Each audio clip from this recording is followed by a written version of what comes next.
So greetings and welcome to day 2 of the experiment, the journal, so to speak, the video journal. It is Friday night, it is 11:30-ish, and here I am alone. Shocker. And that's what you do when you design it like that, unfortunately, unwittingly, and you make it happen like that. So another day down. Um, Enjoying the last little bit of my Bailey's on the rocks. Ooh, with a Lions glass. Yes, classic Lions glass. Wasn't expecting that. So, what was all over my brain today? It's basically gone. Oh yeah, the e-cigarette thing. Actually, I've been a smoker for life, and it's terrible. I'm telling you now, don't ever do it. It's terrible. If you do it, get rid of it. Whatever. I will say this. Something that worked for me: e-cigarettes. They're trying to ban them everywhere, and I don't get it. Now, I'm not gonna, full disclosure, I'm not gonna lie to you. I am back on cigarettes, but there's a kind of a specific reason. I was getting a little broke. I was out of the e-cigarettes, and I live in a house with a smoker, and right in the next room, puffing it up, I'm low to out of e-cigarettes, and looking for nicotine. So I started smoking again. I was off of the analog cigarette, with the burning, the analog cigarette, the fire, the one with tar, the one with all the extra chemicals and all the extra shit, and the fact that you're burning leaves and inhaling it. I was, oh yeah, alcohol does that to my sinuses, so you'll hear me sniff a bit. I was off of the analog cigarettes completely for 2 months. The e-cigarettes had taken the place. I was really starting to notice the effects. I was breathing a lot better. I was sleeping better. Parts of my voice were coming back into their full fervor, full abilities, if you will. So I'm an advocate of the e-cigarette. If you're looking for a way to quit, what you don't want to do, and I've seen people do this at my old job when I started the e-cigarette thing. What you don't want to do is use it in conjunction with analog cigarettes, with these guys. You don't want to do them at the same time. You need to get brave. And I need to do this again too. I am in my 7th week of a new job, in a new career, in a new... It's something I haven't done before. I'm a manager in a store that is an industry I literally never worked in before. And I worked in my old industry since I was in my early 20s, long time ago, most of my life. So I was a seasoned pro. I was an expert, and in that respect, I was comfortable. Problem is getting a good job in that. It's kind of few and far between. And since I moved 750 miles away from my base that I had for 25 years, well, anyway, I'm in a new job, and it's fairly stressful. Fairly, not terribly, but fairly. And I generally know what I'm doing, but there's some areas that I don't. I'll openly admit that.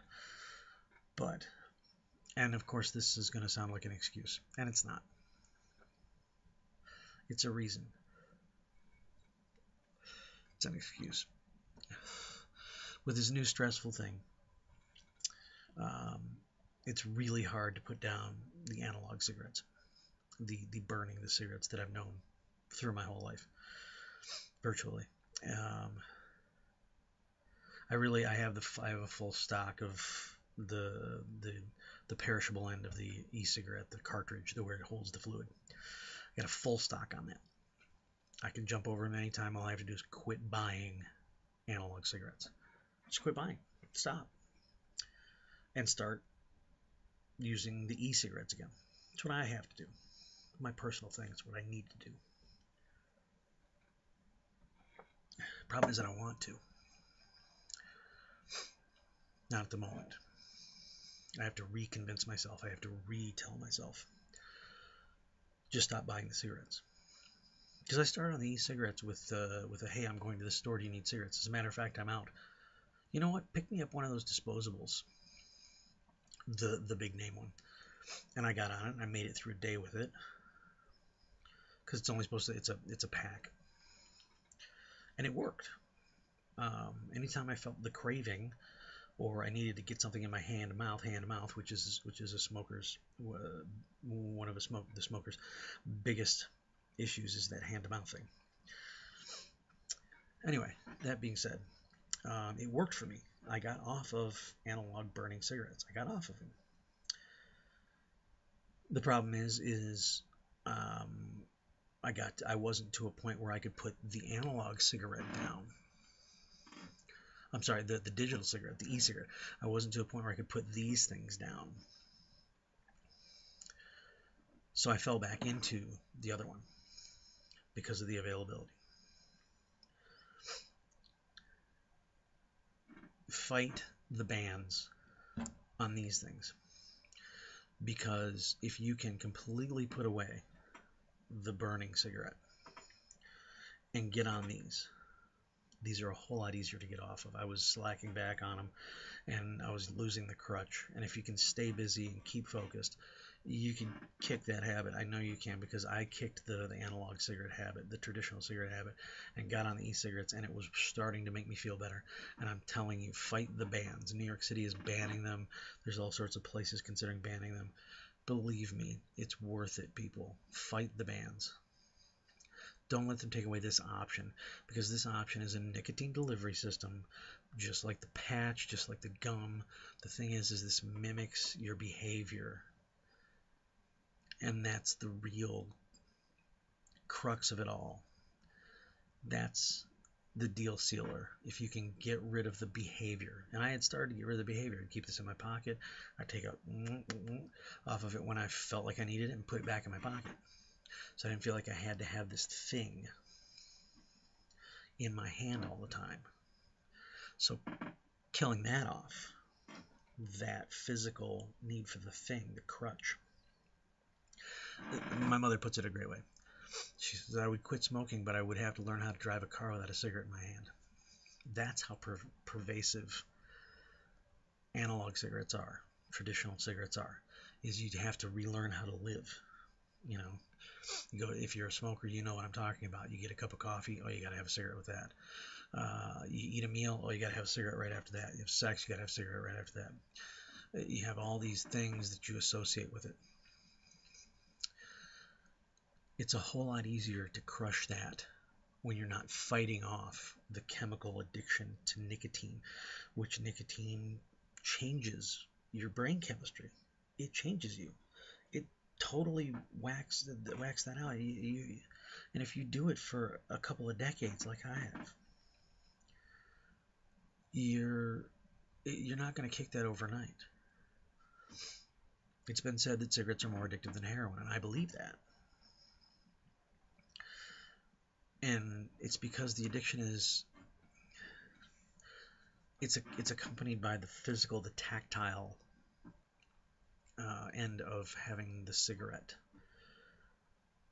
If you can get the chemical down, tamp it down, get it substituted, something like that, then you're only fighting one really big battle, and that's the physical and that tendency. Fighting these battles one at a time works. And I think the knee-jerk reaction of the politicians, which I'm pretty sure are getting themselves elbowed by the tobacco companies. Hey, you got to get rid of these things. They're killing us. Here, have a little cash. I think that's what's going on. So fight the bans, people. Keep these things around. Keep the e-cigarettes around. That's one of the biggest ways we're going to get people to stop smoking and to kill the whole thing, which I fully encourage. Anyway, that's kind of the nightly rant. I'll see you tomorrow, hopefully.